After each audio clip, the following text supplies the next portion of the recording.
This is episode 108 for August 17th, 2017. We're starting a new topic show for the Legion. Our topic this week, kids' birthday party ideas. Next on Legion of Dads. Dad's home. Hi, Dad. Lord of the manor, king of the castle. Well, that seems appropriate. I am a dad. We are dads. We are many. We are one. We are the Legion of Dads. The Legion. Dads. Hello. We are the Legion of Dads. Join us. The Legion of Dads. An entire legion. Great, Dad. We are the Legion of Dads. Daddy-o. From now on, we'll be known as the Legion. So we are many. We acknowledge this is an appropriate metaphor. We are Legion. We are the Legion of Dads. You are not alone. We are all in this together now. Hello and welcome to the Legion of Dads, our new show. It's going to be our topic show where we do advice, reviews, I don't know, whatever we kind of want to talk about. It's just the topic of the week. I am your host, Wyatt Cagle, and with me as always, my co-host, father of two, Kenneth Dupuy. Hey, Wyatt. Hey, Legion. And we also have father of four, Richard. You did it again, Wyatt. Great job. This week, we are going to talk, our topic of the week is kids' birthday parties. I think one of the Legion here, one of my co-hosts has a birthday coming up. So it's not for the kids, but maybe one of these ideas works for him. I wish, yeah. My birthday's actually, it is technically now my birthday that we're recording. So. Hey, happy birthday. We didn't plan that at all. We were hoping we'd be done by now. So I'm thinking that we should all just stop recording or take our mics to Chuck E. Cheese. And let's do this. We're talking kids' birthday party ideas, and not everybody, when you're doing a kids' birthday parties, man, kids' birthday parties can go crazy. I've been to a few that have gone crazy. Apparently, Richard has been to a few where fist fights have broken out. Well, let me just contextualize that phrase there. If you YouTube Chuck E. Cheese and Beaumont, you will find plenty of fights. For some reason, Chuck E. Cheese in Beaumont, Texas is where people go to fight.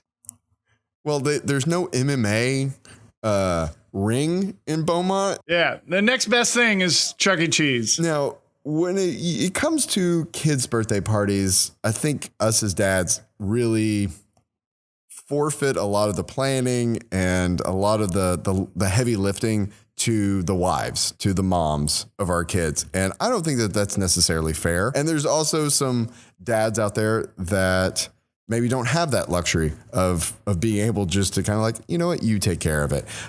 And then also you can have a lot of fun doing these parties and really getting into, especially to me, like the younger kids stuff is you can have a lot of fun with it. So I wanted to talk to you guys this week. What are some good advice and good ideas for birthday parties? And then, if you're a dad out there that you want to help the wife or you don't have that luxury of having somebody plan it for you, what are some tips and ideas that you guys have found work well? Well, I just to start it off, is a number one tip for me is to kind of definitely have a budget for the party that you are, as the host family are going to spend on said party. Because I think, I'm 35 today, and I think birthday parties for kids have come a long way. I mean, when I was a kid, I don't remember parties being as such a big deal as they are now. I mean, it used to just be have your friends over to your house to eat cake and they'd give you presents and you'd unwrap them and say thank you. But now you don't even unwrap presents at parties. You have to give every kid like a grab bag or something. You have to have you have to have a theme, and you can't just have a cake with Superman on it or something. And but I think having a budget is super important, because you can easily, with party planning and adding things to the party and adding things to the theme. You could easily spend way more money than you ever thought possible on a kid's birthday party. And that is very true. And I think that's a great point to bring up, is that having a set budget in mind is a wonderful place to start, because it can get really expensive. In terms of, where you're going to have the party favors. It is customary now for parties where, we go and they have little, leaving, little grab bags that you leave with, like as little parting gifts. Me personally, I find it the most waste of money and waste of time and effort possible. However, if one mom in your kid's class does something and everybody loves it, you can bet there's going to be another party that does something similar. I can't believe you guys are against party favors. I'm not against it. I mean, I love going to a party with a little bag of candy and, pixie sticks and balloons or whatever, lollipops, whatever. Like I'm all about it.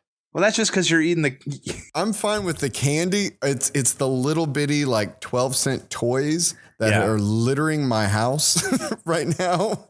I guess that's the ones that really get to me. Now, what would you guys consider? What are some of the factors that a dad needs to look into, when he's designing the budget for, a party? Let's say for like a 5-year-old. Well, my big thing, and I've got 4 kids, and we've done a party a time or two, and I've got 2 kids who have birthdays in the fall, so we always have those 2 birthdays fall just before and just after Halloween. So we always do a Halloween party. Everybody loves pulling out their costume. You already spent $50 on a costume they're going to wear once anyways. Might as well get one more wear out of it. So we're getting more for our Halloween costumes, and kids love putting on costumes. So that's, I guess, my first piece of advice is if you have a birthday around Halloween or maybe some holiday, maximize that holiday by spreading it around a little bit. And I'd say that falls into kind of know your audience. I mean, you're really learning what's going on around the time when that birthday party is going to be scheduled and using it to your advantage. If you're going to have a birthday party in the summer, doing something at a pool or, having like a water sprinkler thing, slip and slide set up in your backyard, is a good idea. But, I think know your audience. Wherever you're going to have the party, are you having this long of a party or this long a party, so that the adults know how long they're going to have to be there with their kid and whatever kind of shenanigans are going on. Are you keeping it at a couple hours? Is it an all-day thing? And from my experience, most of the parties we've had and been to, we try to really keep it like around the 2-hour mark, because kids are going to get tuckered out.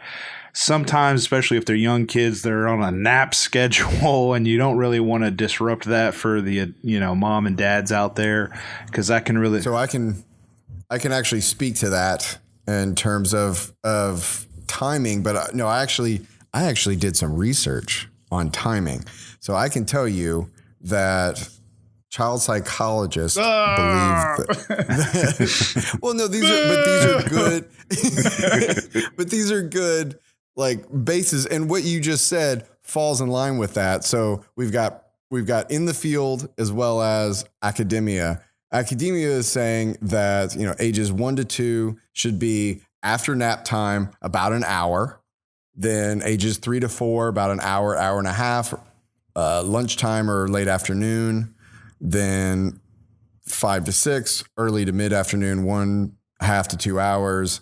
It kind of just, and then the rest of the time it's like midday, mid afternoon, from pretty much 7 to 10, ages 7 to 10, and no max over 3 hours for kids, which I would say that's, in my experience, been kind of the case. And it's not really the kids necessarily, it's more the adults. Yeah, totally. I mean, we're in my daughter's birthday is in about a month, and so we're actually in the midst of trying to plan, how we're going to top last year is basically what it is, both for, her as the, party E, I guess. What is that? And the party the host. Well, the host it's of the her party, both as her party for her, how she going to enjoy it more than last year, and for everybody else just to have a good time, because, you're trying to compete with making sure that the person you're throwing the party for, it's what they want and it's something they would really enjoy, but also that all the other kids and the parents are going to be able to, at the very least, tolerate it. Well, and that brings up an interesting point. The question of knowing your audience and knowing what they like, having a quote unquote traditional birthday party, is that even what that kid would want? Because I know whenever I got a little older, I never really liked the party where I had a ton of people at the house around me and just all one centralized. I liked the event where my parents were like, you know what? If you want, we can go do something and you can bring your best friend with you. Go to the roller rink. And we'll go and do something that's an experience, that's an event. We'll go do that. And I always found that much more enjoyable than having a party at the house. Yeah.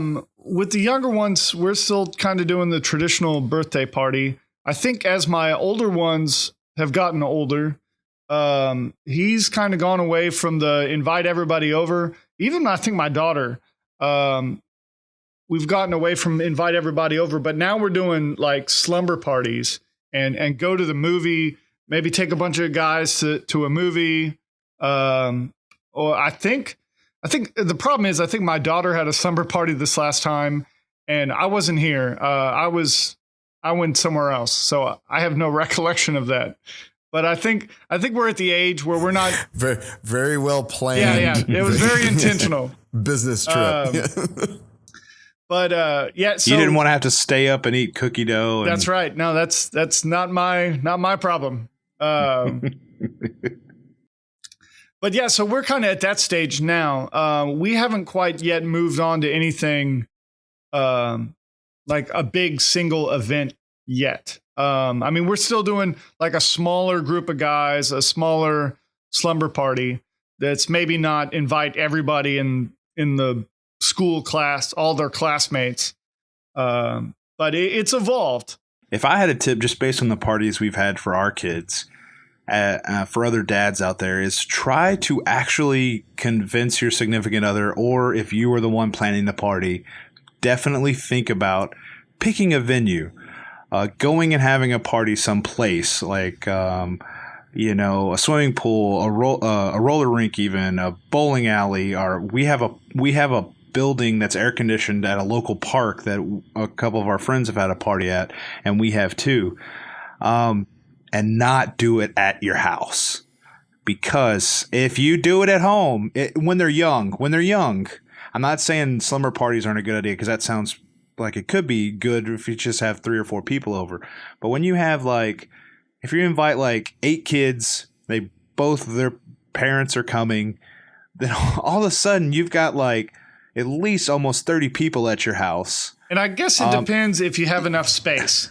All of a sudden this is a very valid issue, because this is what we fall into. We live in a less than 1,000 square foot home in the middle of the city. We've had large parties there, and it gets congested. Mm-hmm. And then you also have to factor in, parking for everybody. My street is notorious for ticketing people. Right. And for off-street parking is really a big issue. Then you have to factor in okay, all these people are coming over. You got to clean the house, get it ready. Yes. Decorate it. Then they all leave. You got to clean it up. Trashed your house. And you're already exhausted. Then you got to clean it up. Yeah, you're already exhausted, and you can go to certain places. You can check out your local YMCA. You can check out churches. A lot of gymnastic places have tumbling, or those big blow up castles are ready to go for parties. You can rent out the whole place for a couple hours. Museums, children's museums are great. Now it can get pricey. It's like $200-$300 for just a few hours. Now you do have to look at that, but also you look at what they give you. Sometimes these places are for I know the Children's Museum in Houston, the base level is like $250, but they give you the utensils and all the party favors and stuff like that. That's included. Yeah, they've got a package. So yeah, it's a package deal. So that is definitely something to think about if you have that, if you have a time crunch or a logistics crunch, it's something to look at. And then I also found a very interesting thing that if your kid is into horses, the Houston Mounted Police have a stable and they will let you rent it for free. What? And have a party there. Now you have to bring your own, decorations, which they say they encourage. But if you contact them, you can have a party there and you can, pet the horses and they'll give you a demo. The mounted police will give you a demonstration and stuff like that. So if your kid's into horses, that might not be a bad deal. I don't know if they will let you ride them, but just being around them. And if you like the smell of horse manure with your cake, I'm sure it'll be good. I've been through a couple of parties, both at my house and definitely like my daughter's first birthday, and then my brother-in-law and his wife had their child's first birthday party at their house. And I think a lot of people do like first birthday parties at home, which makes a lot of sense. But especially when it's a first birthday party, you tend to invite a whole lot of people, like just family members that don't have kids and things like that, especially when the kids are younger. I think as they get older, their friends, you're starting, not invite as many people. So you can really branch out into the types of things you can go do. You can go having a little excursion with 5 or 6 people easier than you can tell everybody, like all 35 people to show up at this place that's way out in the middle of nowhere.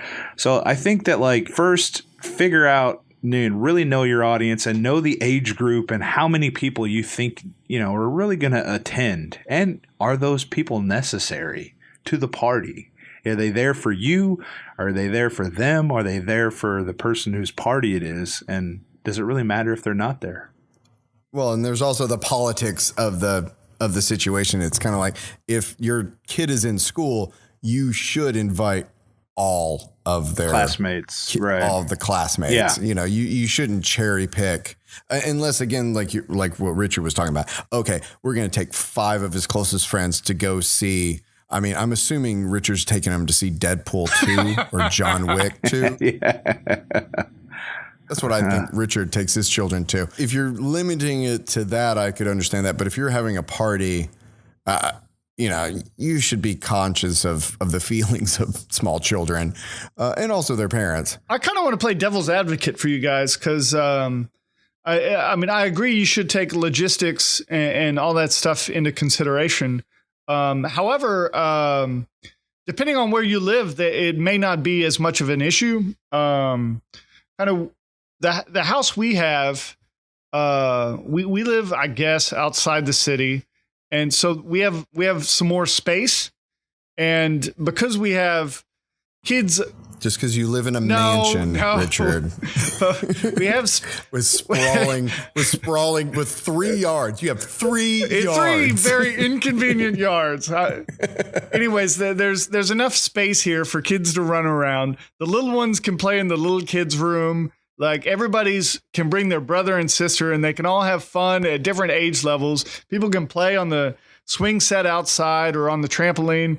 We've had a lot of successful parties where we weren't spending a lot of money at a location, but we were rather able to invest that in decorations or presents.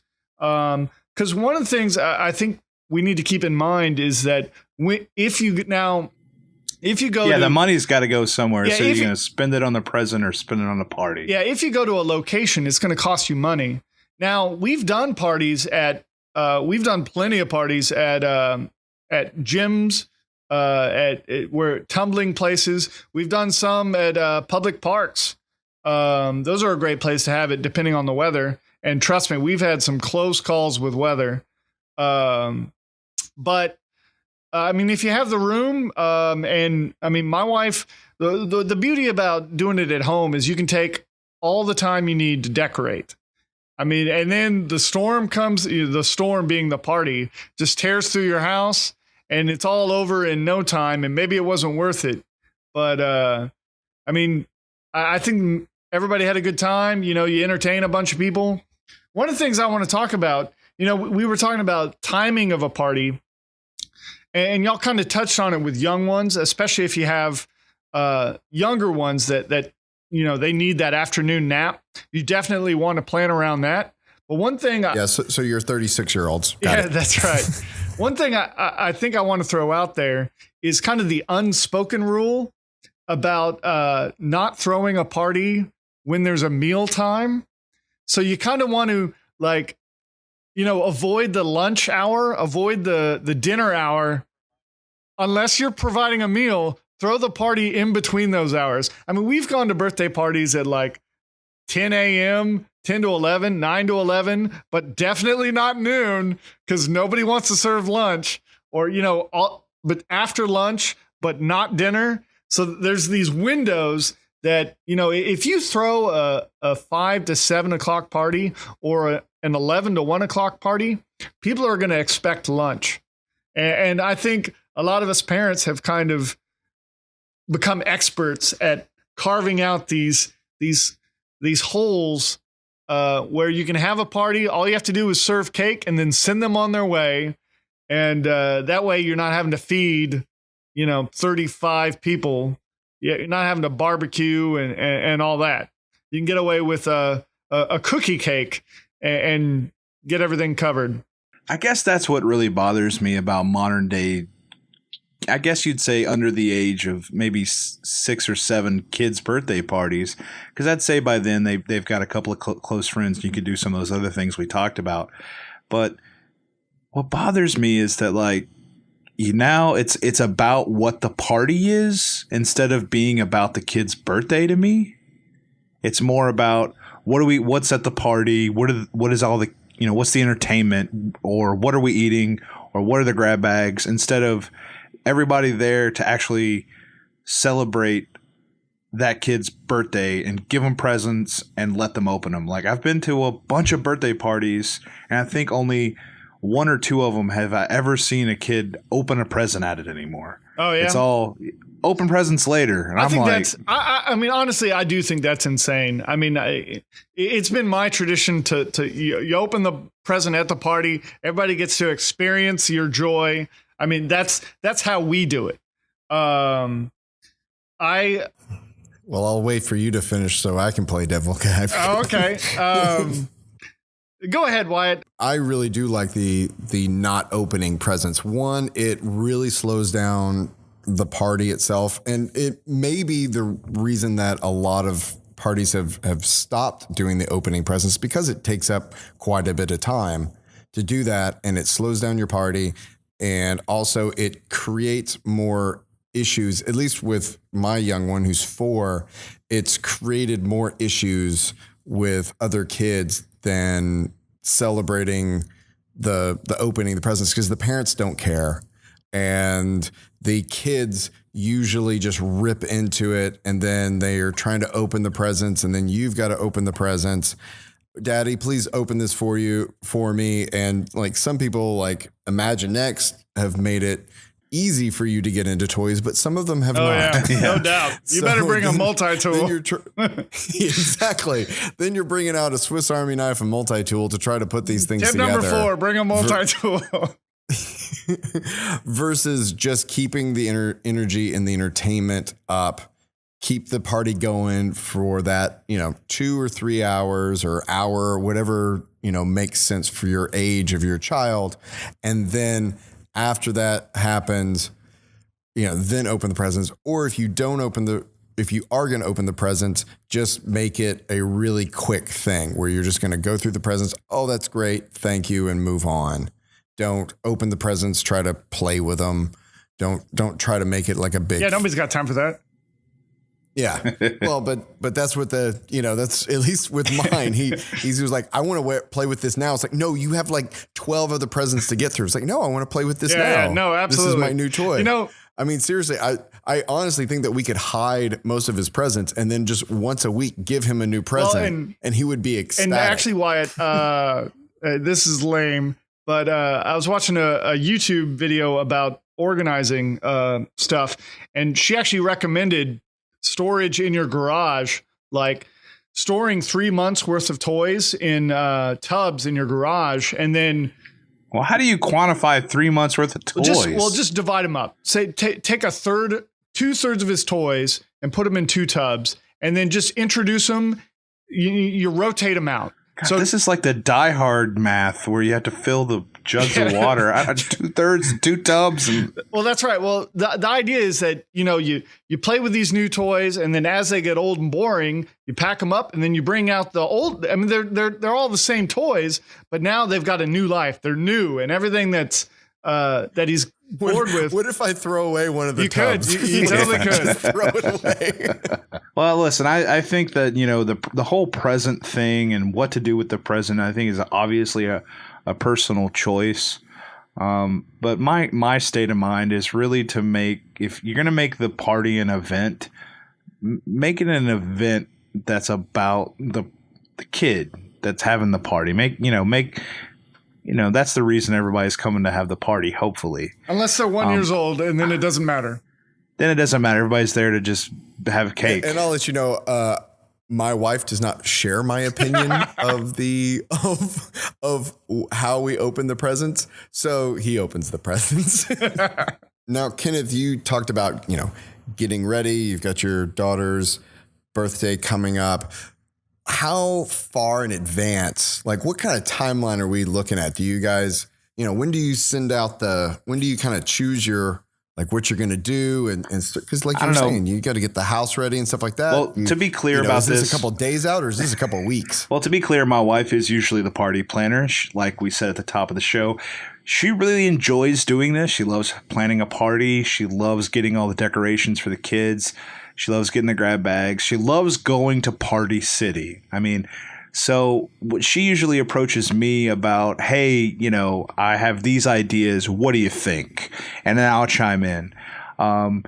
Do we want to get a cheap cake, or do we want to go to get a bakery and get something that's really special? And I'm usually the one that's actually making the party more expensive because I want it personalized or something, But I'd say usually we're about a month out, usually deciding on what we want, or I'd say what Katie wants and I agree to. And then I guess we'd usually send out the invitations to the party, I guess about 2 weeks out. Well, that's interesting because I was told 3 weeks for the invites. We were told that one time. I don't know if that's true. Listen, I don't know these parenting rules about how to do things. They're always changing. I mean, birthday party rules are as changing as frequent as car seat rules. I mean, like every year, it's like you gotta keep him in there a year longer. Yeah, when can I turn him around? Yeah. Exactly. We turned my son around, and then turned him right back 2 weeks later. Nope. You got to taste. The first taste is free. But, my wife, like I was saying, my wife really enjoys these party planning. So, I think as far as, having a party at the house and getting things ready, if my wife just came to me with a list and said things that needed to get done and she planned it all out, that would be a great weight off my shoulder if it was at the house. But for those parents out there that don't have a lot of time on their hands, or they don't have a significant other that likes to party, or that it likes to plan, or they don't have the space. Or they don't have the space at home. A 1-bedroom apartment with you and your kid. Trying to go out, there are so many options. Whether you want to spend a lot of money, you want to spend a little money. Richard, how do you feel about entertainers, hiring an entertainer for a creepy clown? But I mean, seriously, balloon artist or like a mobile petting zoo. Like I went to one party that they had like a little miniature horse, for a little girl's party that I think she was like 5. How have you guys done anything like that? How do you feel about that kind of stuff? I guess we take kind of a simple approach to birthday parties, short of the Halloween costumes. I mean, it's just letting the kids have fun. And that was something I wanted to mention is, we talk about what different people expect from parties. Our kind of philosophy is just do it simple and let the kids have fun, and then we're going to do some cake and presents, and that'll kind of hang out with everybody, and that's it. I mean, to us, it's more about fellowship and hanging out with people than it is anything else. We haven't done anything like special entertainers. Kenneth, if you want, we actually, all three of us happen to know a magician if you ever need one. No, I don't have any purpose for that. And Kenneth's really into the clown zone. I'm I know, going to send him exactly. actually a clown for his birthday. We better hurry. Exactly. Actually, he's going to be knocking on your door if you just look outside right now. I have him standing out there. I've got a handgun here. So no, we haven't done any of the having the entertainers come to the parties, but we have considered it. There's some kind of local company or a local group that kind of do like a little Disney princess thing, and they'll dress up as you have a couple of choices between these. They'll dress up as a princess, and they'll come to your party as that princess and like maybe read the kids a story. They're there for like 30 or 40 minutes, and then they may, if like you give them a present when they show up, they'll give your kid the present. That's their big present if that's how you do it.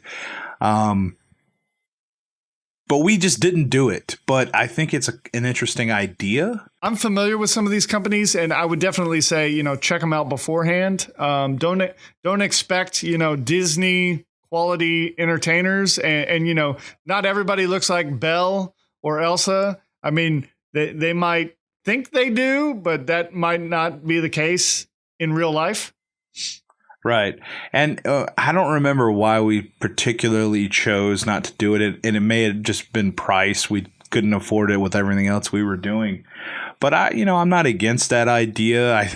As a dad, I think it's kind of silly to do it. I mean, I never had anything like that when I was a kid. If you are interested in doing something like this, there is a website called gigsalad.com. That's GIGSALAD.com. And it's a good resource to find groups that, just like Richard said, you definitely should check out these kind of sites or check out these performers, vet them a little bit more. Yeah, it's not going to be the best thing to your adult eye, but I actually dated a girl that did this, and she would go as Cinderella and as what's the Little Mermaid? Ariel. Come on. She would do Ariel. You can tell why it doesn't have any daughters. But I did see how little girls responded to her, and it was pretty overwhelming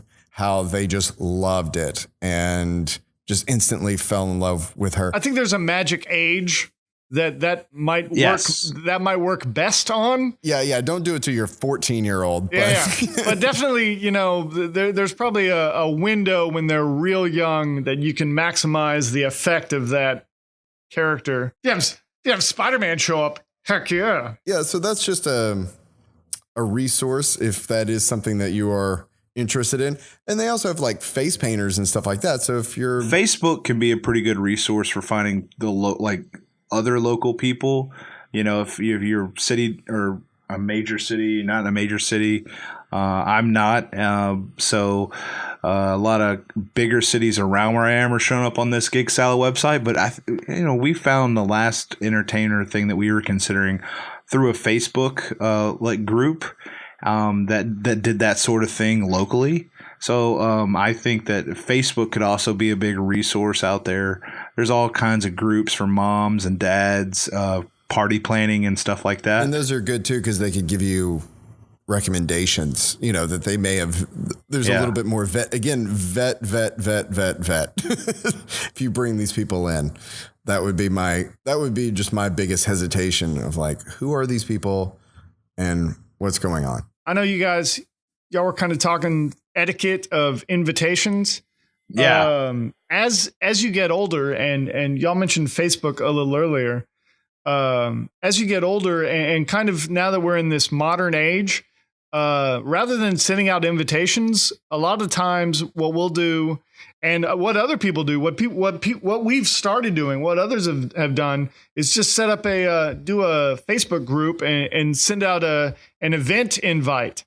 Like we're actually getting away from physical invitations and just kind of, hitting everybody's mom on their phone. But that's something we've started doing now. I'm sure it's not, the best etiquette or whatever, but it's definitely the modern way of inviting people to an event. So take a look at the chat. I've just sent you guys a link to a YouTube video.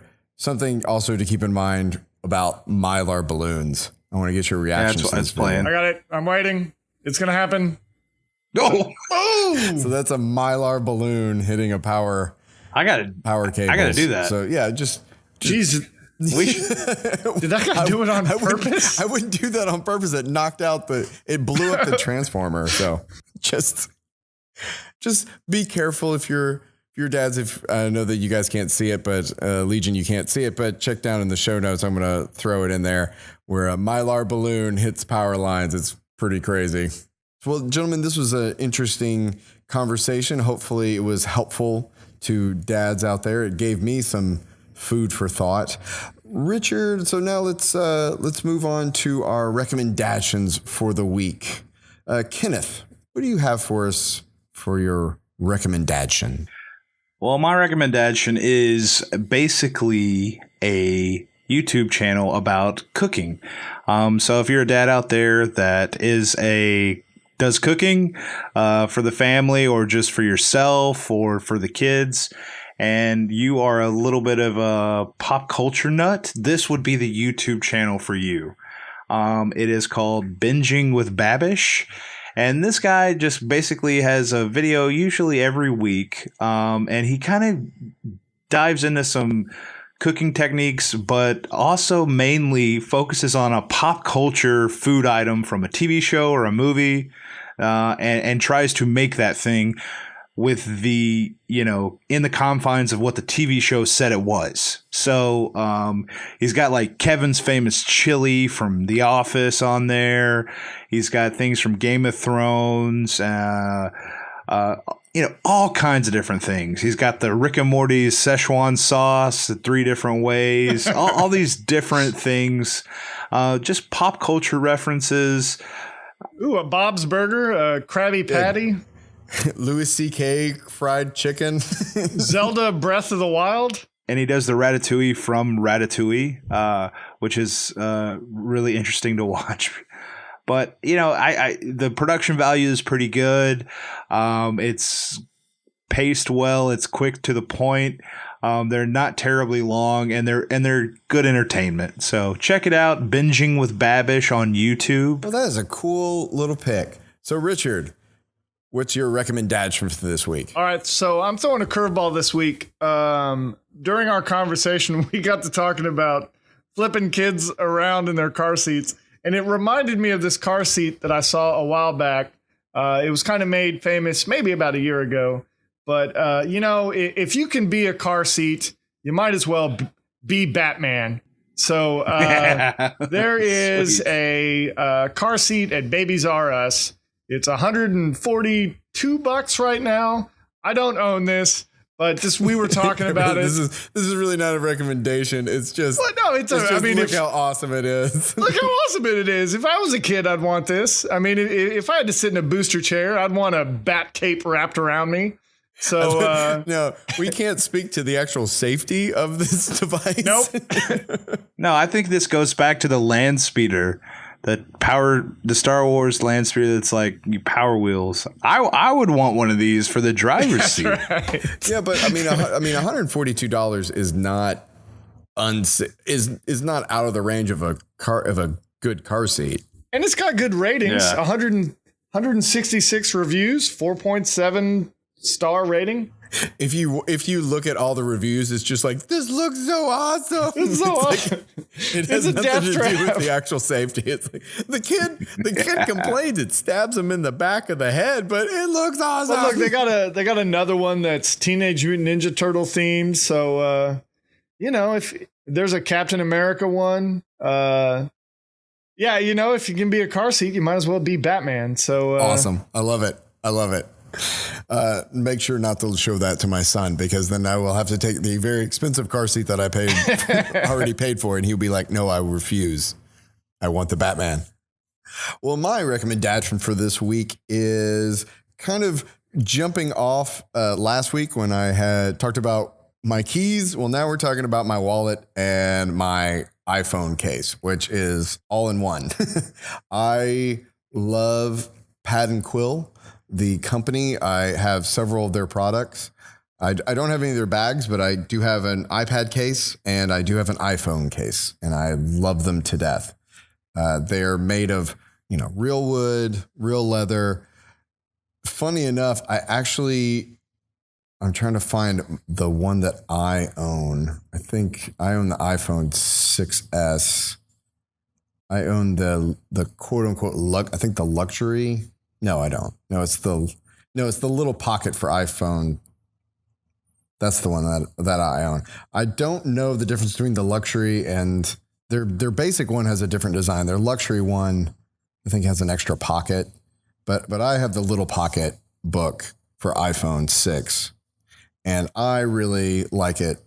I've had it for 3 years now, and it's still holding up. The leather is super worn and scratched up, and it looks awesome. I love it.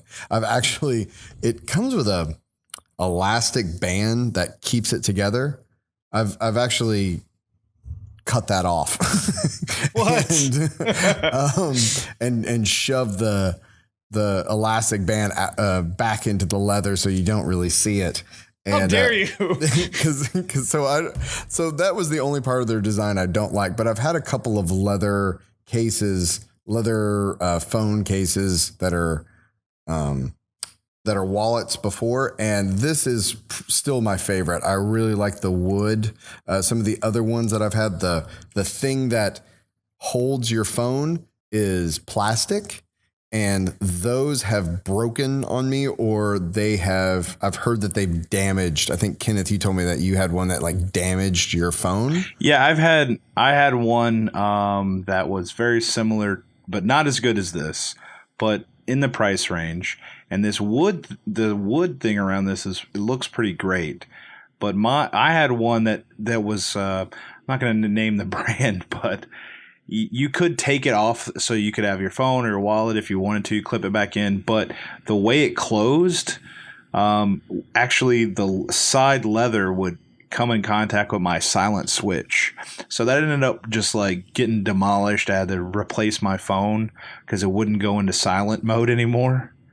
And but this one has this big wood border around it. So I don't think that's really an issue with this. Yeah, no, it does add. Yeah, I mean the wood does add weight, and it does add girth to your phone. When I take out my iPhone, I always it's in it's in the case all the time, and then I take it out to like go in the gym or stuff like that, and I'm always like, man, this thing is so tiny and so slippery because I have the wallet. But I do love it now. The wood has cracked a little bit here and there and chipped off, but it just makes it just look that much cooler. But you've had that thing for a while, right? For almost 3 years, yeah, or maybe a little bit. Yeah, I think just now I'm just a little bit over 3 years, and it's held up like a champ. And again, just like the more it gets worn on the outside, the more the leather gets worn, the better it looks. And, if you like the elastic strap that goes around it, you can keep it. I just used a razor blade and just sliced it off because I just didn't like that.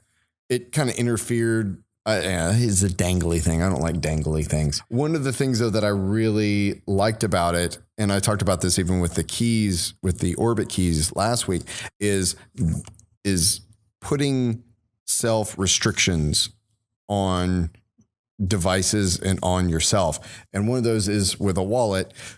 I used to have a big, fat trifold wallet that everything in my life went into. And if I lost that, it would be the end of everything. And I would have to make, 20 different phone calls to cancel things and work on things. This guy is my driver's license, 3 credit cards, and then my insurance card. Like that's it. It's super slick. It's super thin. I've got like a 20 hidden in here too, just for emergency cash. But I keep it really small, really thin. I slide some receipts in here every once in a while, but that's just till I get home, and then it goes in the receipts box. So I keep it really thin and light, and that also keeps my footprint down and also my exposure, because I don't have to have everything. I don't have to have every card that I own on me all the time. I don't think that that's necessary. I do have another wallet with all that stuff in it, and it's close by, but it's not on me all the time. I like that smallness. And then also the fact that if I'm never going to leave the house without my wallet, and I always was doing that. I was always leaving my wallet at the house. And then I would get, 6 miles down the road and have to turn around. Or I'd forget my phone. and now I haven't forgotten that in forever, just because they're all together. So that's my recommendation. Awesome. I mean, I was admiring that case, and this company has quite a few other options on this type of case. Yeah, it's really expanded. It's really expanded since I looked at them last. They've grown quite a bit. So there's definitely, for different price ranges and for different styles, you can get a bunch of stuff. So Richard, where can people find us? You can email us at legionofdads@gmail.com, like us on Facebook, subscribe on YouTube, follow at Legion of Dads on Twitter, and like and subscribe to Legion of Dads on iTunes, or visit legionofdads.com. And we like to end each show with a dad joke of the week, our last laugh. Who has a last laugh this week? I got something. All right, you got Kenneth. something. All right, guys. How do you make a Kleenex dance? Oh boy. How do you make a Kleenex dance? You put a little boogie in it. That's actually a really old one. That's an old dad joke. But it's great for the kids. Good night, Legion.